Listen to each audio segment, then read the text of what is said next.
भगवान वासुदेव श्री कृष्ण की जय। ओम नमो भगवते वासुदेवाय। ओम नमो भगवते वासुदेवाय। श्री कृष्ण गोविंद हरे मुरारी, हे नाथ नारायण वासुदेव। श्री कृष्ण गोविंद हरे मुरारी, हे नाथ नारायण वासुदेव।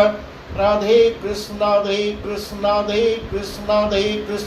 द्वारकानाथ की जय, केशव की जय, माधव की जय, राधा रानी की जय।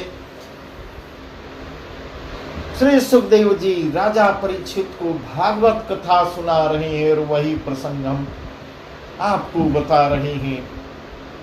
आज का प्रसंग है श्री राजा युधिष्ठिर जी राजसूय यज्ञ करवाते हैं और पूर्ण हुआ।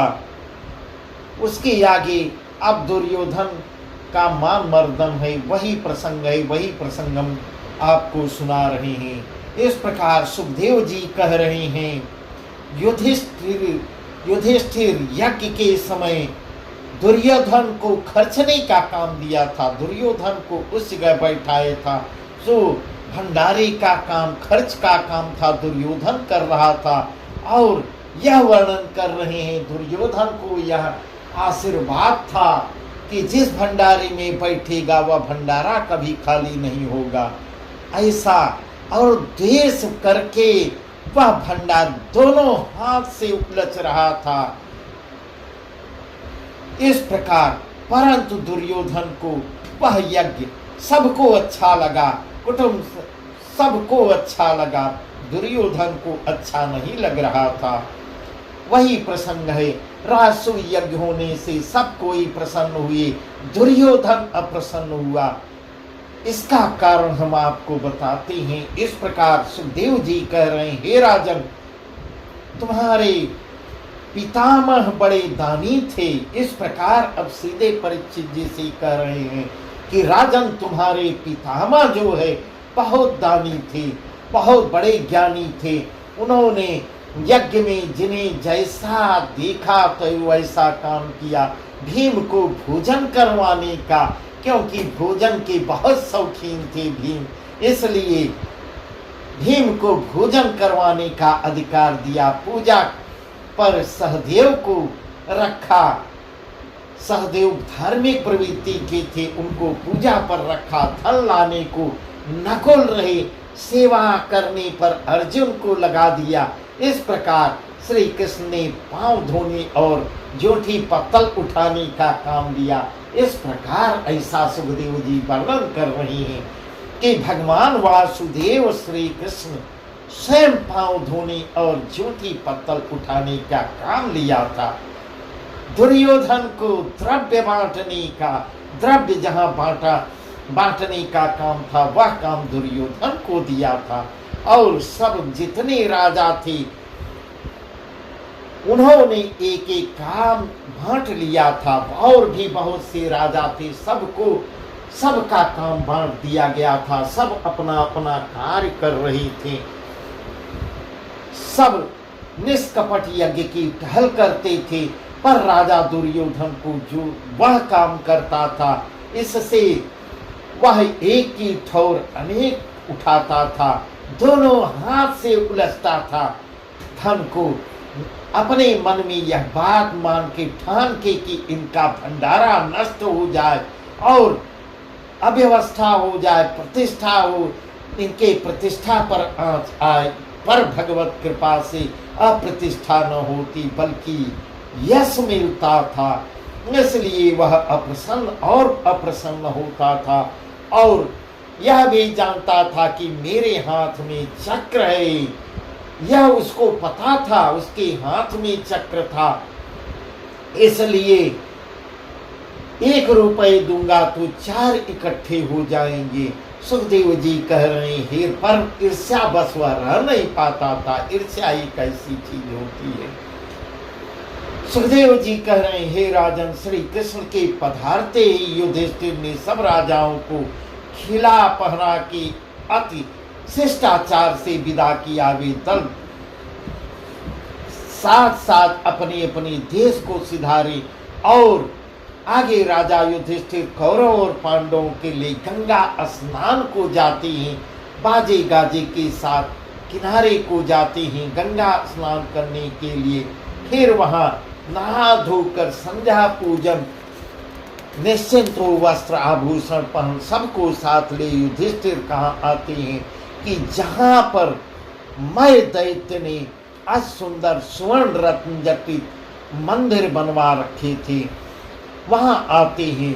इस प्रकार राजा युधिष्ठिर राज सिंहासन पर विराजते उस समय गंधर्व गुण गाते थे, चारण बंदी जन यश बखानते थे, सभा के बीच पातुर नृत्य करती थी, घर बाहर मंगली लोग मंगलाचार करते थे। इसी बीच राजा युधिष्ठिर के आने का समाचार पाकर राजा दुर्योधन भी कपट स्नेह किए वहां मिलने को बड़ी धूमधाम से आता है। वहां मैंने चौक बीच ऐसा काम किया था कि जो कोई जाता था उसे थल में जल का भ्रम होता था, ऐसा कह रहे हैं। उसको शंका हो जाती थी, जल में थल दिखाई देता था और थल में ऐसा प्रतीत होता था कि यहाँ जल है और जल में थल का महाराज जो राजा दुर्योधन मंदिर में विराजमान होता है उसमें थल देख जल का भ्रम हुआ, अपनी अपनी वस्त्र समेट लिए। इस प्रकार ऐसा सुखदेव जी कह रहे हैं। जहां जल देखता है वहां भ्रम हो जाता है और वस्त्र समेटने लगता है, आगे बढ़ता है तो जल देख उसे थल का धोखा हुआ, जहां जल था वहां धोखा हो जाता है, उसको पांव बढ़ाता है और कपड़े सब भीग जाते हैं। यह चरित्र देख सभा के लोग खिलखिला उठे। राजा युधिष्ठिर ने हंसी को रोक मुंह फेर लिया। महाराज सब हंस पड़ते ही दुर्योधन अति लज्जित हो जाता है, महाक्रोध कर उल्टा फिर गया। सभा में बैठ कहने लगा कि कृष्ण का बल पा युधिष्ठिर को अभिमान हुआ है। आज मैं सभा में बैठी मेरी हंसी की, उनका गर्व न तोड़ा तो मेरा नाम भी दुर्योधन नहीं। इस प्रकार वह प्रतिज्ञा लेता है, उसका अपमान वहां होता है, क्योंकि द्रौपदी जो है द्रौपदी का हंसना उसको ज्यादा खल गया था। इस प्रकार ऐसा वर्णन कर रहे हैं। साल आगे सुखदेव जी कह रहे हैं, हे राजन, उस समय कृष्ण और बलराम जी हस्तिनापुर थे। उस समय का हम प्रसंग बता रहे हैं। उसी समय साल्य नामक दैत्य शिशुपाल का साथी जो रुक्मिणी के विवाह में श्री कृष्ण के हाथ की मार खा भागा था, वह मन ही मन सोच रहा था कि अब मैं अपना भैर उस समय तो मार खा के भाग गया था, अब अपना भैर बदला लेने को, यादों से बदला लेने का सोच रहा है और भगवान देव के देव महादेव की शरण में जाकर तपस्या करता है और बल वहां से प्राप्त करता है। और इस प्रकार ऐसा वर्णन कर रहे हैं। इंद्रियजीत सबे बस कीन्ही, भूख प्यास सब ऋतु सहलीनी। अपने इंद्रियों को सब बस में कर लेता है, भूख प्यास सब नष्ट हो जाती है उसकी, सारी ऋतु जाड़ा गर्मी बरसात सब जल लेता है। ऐसे विधि तप लाग्यो करण, ऐसी विधि तप लाग्यो करण, सुमिरे महादेव के चरण, नित उठ मुठी रेत ले आय, करे कठिन तप सेव मन लाय। इस प्रकार ऐसा कर रहे हैं। ऐसी विधि से वह ऐसी लगन से महादेव की तपस्या करने लगा और कठिन तपस्या मन लगाकर कठिन तपस्या कर रहा है। वर्ष एक ऐसी विधि गयो, तब ही महादेव वर दियो, तब ही महादेव वर दियो। इस प्रकार इतनी कठिन तपस्या किया कि भगवान शिव उसके ऊपर प्रसन्न होते हैं और वरदान देते हैं कि आज तू अजर अमर हो जा। इस प्रकार वह अजर अमर का वरदान देते हैं और एक रथ माया का तुझे मैं दैत्य बना देगा। जो तू जहाँ जाना चाहेगा वह तुझे वहाँ ले जाएगा। उस रथ को इस प्रकार ऐसा वरदान पाता है, उस रथ को त्रिलोक में मेरे बर से सब ठौर जाने की सामर्थ्य होगी। इस प्रकार ऐसा वैसा वरदान पाता है। तब सुखदेव जी कह रहे हैं, हे राजन, सदा शिव ने जो वर दिया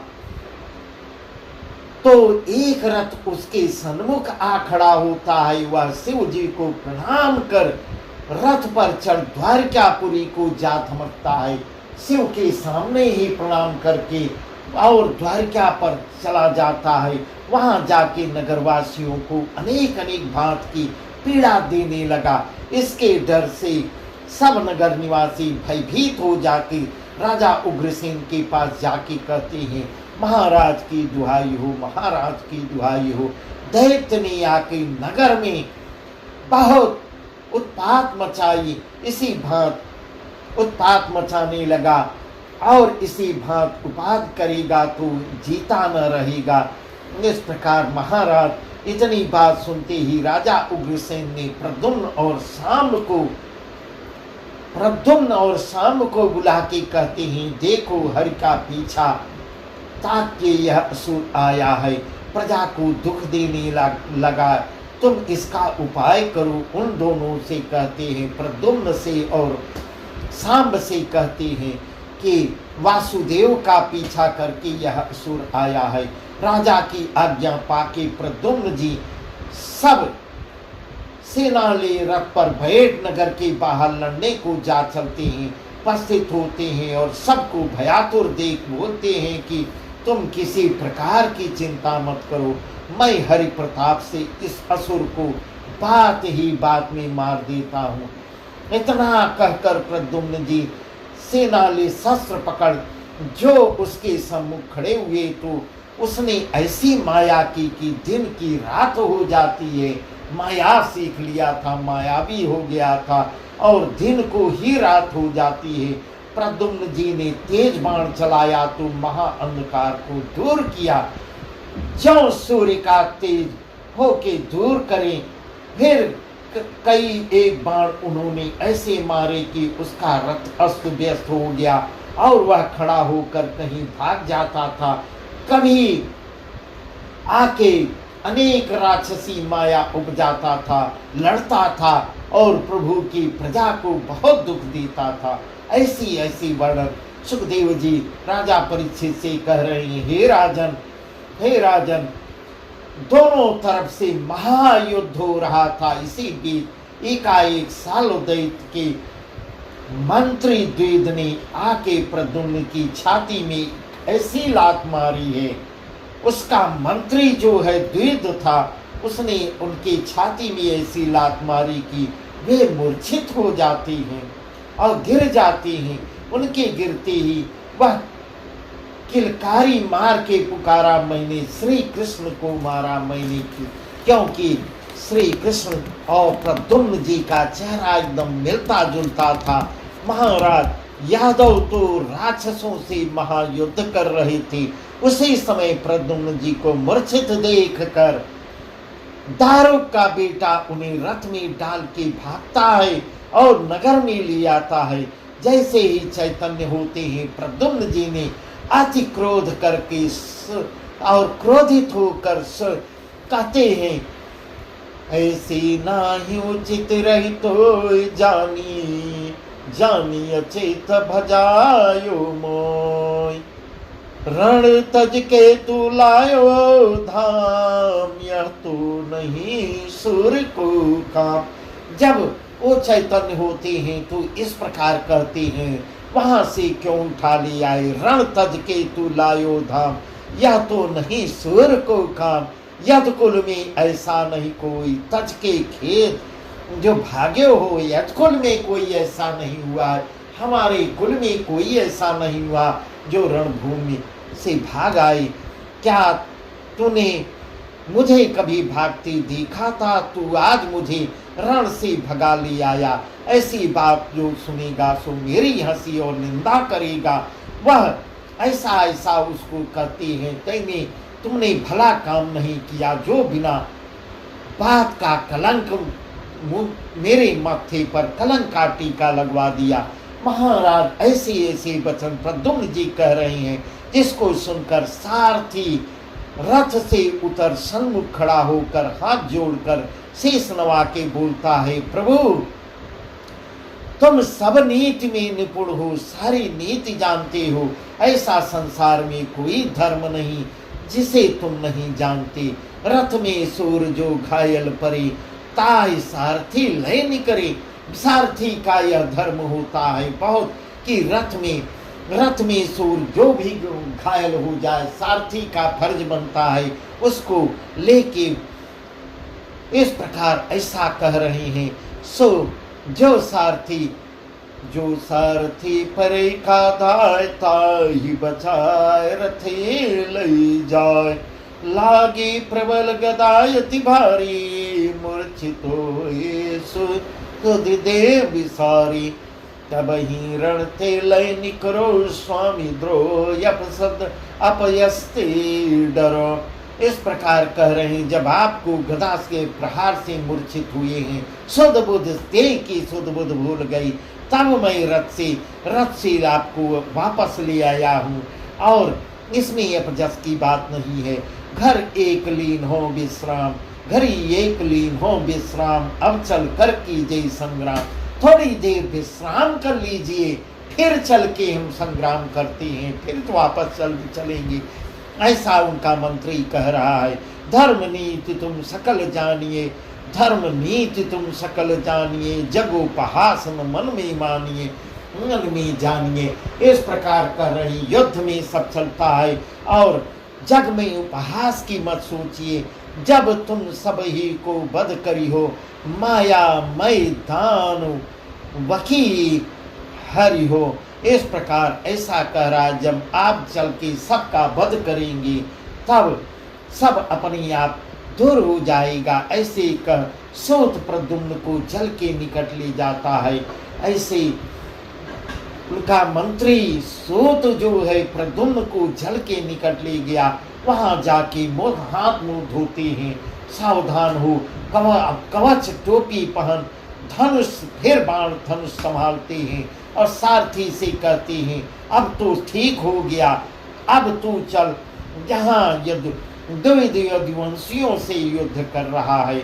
बात इस प्रकार बात के सुनते ही सारथी बात में वहां रथ उनका फिर ले जाता है जहां वह लड़ रहा था। जाते ही उन्होंने फिर ललकारा, कहा इधर उधर क्या लड़ता है, मेरे सन्मुख आओ, जो तुझे शिशुपाल के पास भेजूं। इस प्रकार कह रहे हैं कि जहां शिशुपाल गया है वहीं मैं तुमको भेजूंगा। ऐसे वचन सुनकर प्रद्युम्न जी के मुंह से सुनकर प्रद्युम्न जी पे आ टूटता है, कई एक बाण मारता है। उन्होंने उसे मार गिराया और शाम बनी असुर दल काट समुद्र में पाट डुबाया। ऐसी कथा कर सुखदेव जी कह रहे हैं, हे राजन, जब असुर दल से युद्ध करते करते द्वारिकापुरी में सब यदुवंशियों को 27 दिन बीत गए, तब अंतर्यामी श्री कृष्ण, अब कृष्ण हस्तिनापुर में बैठे बैठे द्वारिका की दशा देख, द्वारिका हस्तिनापुर में बैठे बैठे भगवान वासुदेव श्री कृष्ण द्वारिका की दशा देख राजा युधिष्ठिर से कहते हैं, महाराज मैंने रात्र में एक सपना देखा कि द्वारिका में बहुत उपद्रव हो रहा है और सब यदुवंशी बहुत दुखित हो रहे हैं। इसमें अगर आप आज्ञा दें तो हम द्वारिका को प्रस्थान करते हैं। यह सुन युधिष्ठिर ने हाथ जोड़कर कहा, प्रभु की अगर इच्छा है। ऐसे वचन सुनकर श्री कृष्ण और बलराम समेत दोनों भाइयों को विदा करते हैं और विदा होकर के पुर के बाहर जा रणभूमि में क्या देखते हैं कि असुर यदुवंशियों को चारों ओर से बड़ी मार कर भाग रहे और वे निपट घबरा अस्त्र शस्त्र चला रहे हैं। यह चरित्र देख हरि जी जो वहां खड़े हुए तो कुछ भावित होते हैं और बलदेव जी आ पहुंचते हैं। उसी समय श्री कृष्ण जी ने भाई बलराम जी से कहा कि भाई तुम जाके नगर और प्रजा की रक्षा करो, मैं इनको मारता हूँ। प्रभु की आज्ञा पाकर बलदेव जी तो पुरी में पधारते हैं और स्वयं भगवान वासुदेव वहाँ रण करने के, युद्ध करने के लिए, जहाँ प्रद्युम्न जी साल दोनों बेटे उनके युद्ध कर रहे थे, वहां आ जाती हैं। यदुपति के आते ही संघध्वनि होती है और सबने जान लिया कि भगवान वासुदेव श्री कृष्ण आ गए हैं। भगवान वासुदेव श्री कृष्ण की जय। उनके संघ की ध्वनि सुनते ही सबके जी में जी आ जाता है। प्रभु के आते ही साल अपना रथ उड़ा आकाश में ले गए और वहां से अग्नि सम बाण वर्षा करने लगा। उस समय श्री कृष्ण ने 16 बाण गिनकर ऐसे मारे हैं कि उसका रथ और सारथी उड़ जाता है और यह लड़खड़ा के नीचे गिरता है। गिरते ही फिर संभलता है। एक बाण से उसने हरि की बाईं भुजा को मारा है और पुकारा कृष्ण खड़ा। इस प्रकार भगवान वासुदेव को ललकारता है कि कृष्ण खड़ा रह, मैं युद्ध कर तेरा बल देखता हूँ, क्योंकि वह महादेव से बल पाया हुआ था। तूने शंखासुर और शिशुपाल आदि सब बड़े बड़े बलवान योद्धाओं को छलबल करके मारे हो। अब सम्मुख मेरी लड़ाई लड़ो। मैं मेरे हाथ से तेरा बचना कठिन हो जाएगा। ऐसे ऐसे दुर्वचन बोल रहा है। मोसो तो ये पर अब काम, कपट छोड़ की जय संग्राम। इस प्रकार चुनौती दे दे के कह रहा है, कपट छोड़ की जय। इस प्रकार कह रही हैं। कंसासुर भौमासुर हरि, तेरो मग देखत है हरि। पठाऊं तहाँ बहुरी नहीं आवे, भाजे तू न बड़ाई पावे। ऐसी बात जब उसके मुंह से सुनते हैं, श्री कृष्ण जी ने इतना कहा, रे मूर्ख अभिमानी। जब उसके दुर्वचन वह कह रहा है, जब सुनते हैं तो कहते हैं, रे मूर्ख अभिमानी। कायर क्रूर छत्री जो है, गंभीर सूरवीर भी है, किसी से बड़ा ज्यादा बोलते बकवास नहीं करते, युद्ध में केवल रण कौशल ही दिखलाते हैं। भाग इतना सुनकर उसने दौड़कर हरि पर, और वह जैसे ही उनके मुंह से निकलता है, इस प्रकार वह दौड़कर हरि पर एक गदा क्रोध कर करके चलाई है। ऐसा प्रभु के ऊपर गदा से वार करता है। प्रभु ने सहज स्वभाव ही उसको काट देते हैं। फिर श्री कृष्ण ने उसके एक गदा मारी। वह गदा खा के माया की ओट में जा 2 घड़ी मूर्छित हुआ। 2 घंटे फिर कपट रूप बना के प्रभु से बोलता है, कपट रूप धारण कर लेता है। माय तिहारी देव की, माय तिहारी देव की, पठयो मोहि अकुलाय। शत्रु साल्व वसुदेव को पकड़े लीने जाए। इस प्रकार माया के कपट रूप बना के माया की ओट में जा। इस प्रकार सुखदेव जी आगे वर्णन कर रहे हैं। यह असुर ऐसे ऐसे करके वहां से जाके माया का वसुदेव बना बांध के लिए आता है और श्री कृष्ण से आके कहता है, रे कृष्ण देख, मैं तेरे पिता को बंधक बना के ले आया हूँ और सब का सिर काट सब यदुवंशियों को मार समुद्र में डाल दूंगा। ऐसा ऐसा वर्णन कर रहा है। बस आगे प्रसंग बहुत ही अच्छा है, उसका वर्णन हम कल बताएंगे। भगवान वासुदेव श्री कृष्ण की जय। ओम नमो भगवते वासुदेवाय। ओम नमो भगवते वासुदेवाय। श्री कृष्ण गोविंद हरे मुरारी, हे नाथ नारायण वासुदेव। श्री कृष्ण गोविंद हरे मुरारी, हे नाथ नारायण वासुदेव। राधे कृष्ण राधे कृष्ण राधे कृष्ण राधे कृष्ण। द्वारकानाथ की जय, केशव की जय, माधव की जय, राधा रानी की जय।